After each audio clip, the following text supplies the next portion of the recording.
Very good morning, dear students.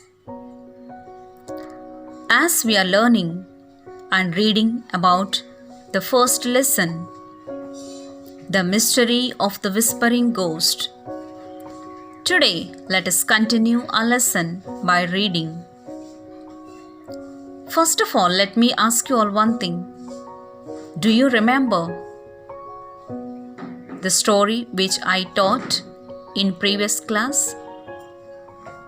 If not, I will explain to you. Listen carefully. In the previous class, Morgan and Paul were searching for the ghost in Morgan's room. After some time, they heard the whispering sound, and at that time, Morgan was sleeping. As soon as she heard the whispering sound, she got up and said, "Can you hear, Paul, the sound of the ghost?" Then Paul said, "Yes, I can." Then they went further, looking for ghost, and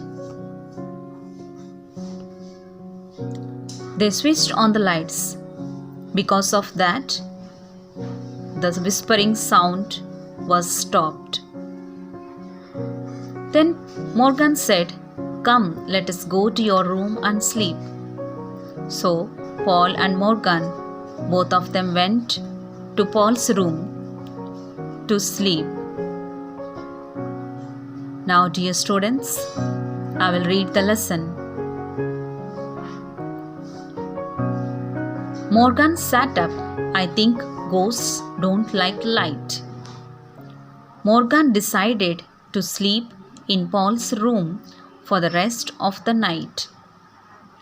Morgan went to sleep right away, but Paul lay awake, speculating what could be the whispering ghost in Morgan's room. Paul hurried to Morgan's room the next morning to investigate. Her bedroom looked normal in the morning sun. He scrutinized the bookcase where the whispering had come from. Nothing looked out of place. On the shelves were rows of books and a jar filled with sticks and leaves, where Morgan's caterpillar was sleeping inside a cocoon. "I told you, ghosts don't like light," said Morgan.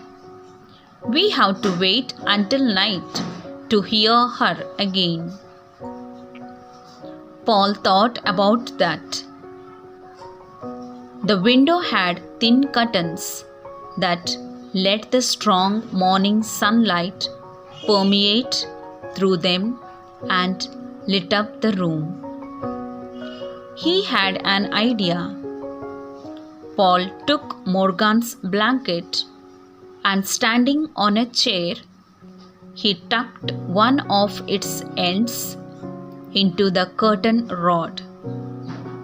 The blanket covered the window and blocked all the light. Paul then brought his flashlight and closed the door to Morgan's room, shutting out the light from the hallway. The room became dark. Morgan clapped her hands. "Oh, good. Now we can talk to the ghost." "Shh," said Paul, and waited, holding his breath. Soon the soft whispering began.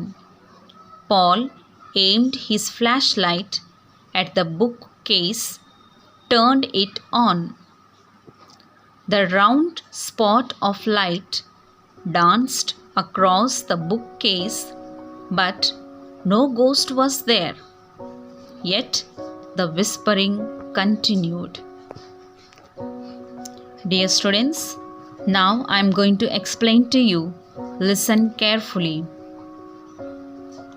We have seen Morgan and Paul were sleeping in Paul's room.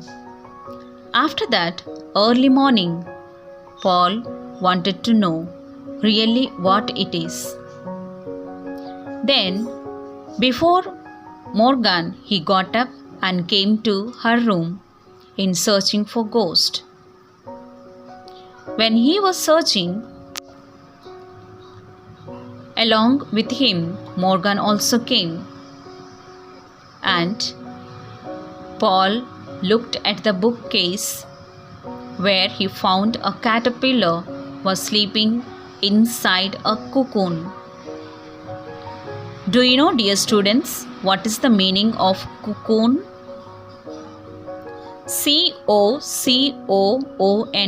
Cocoon means a covering of silk threads that some insects make to protect themselves before they become adults.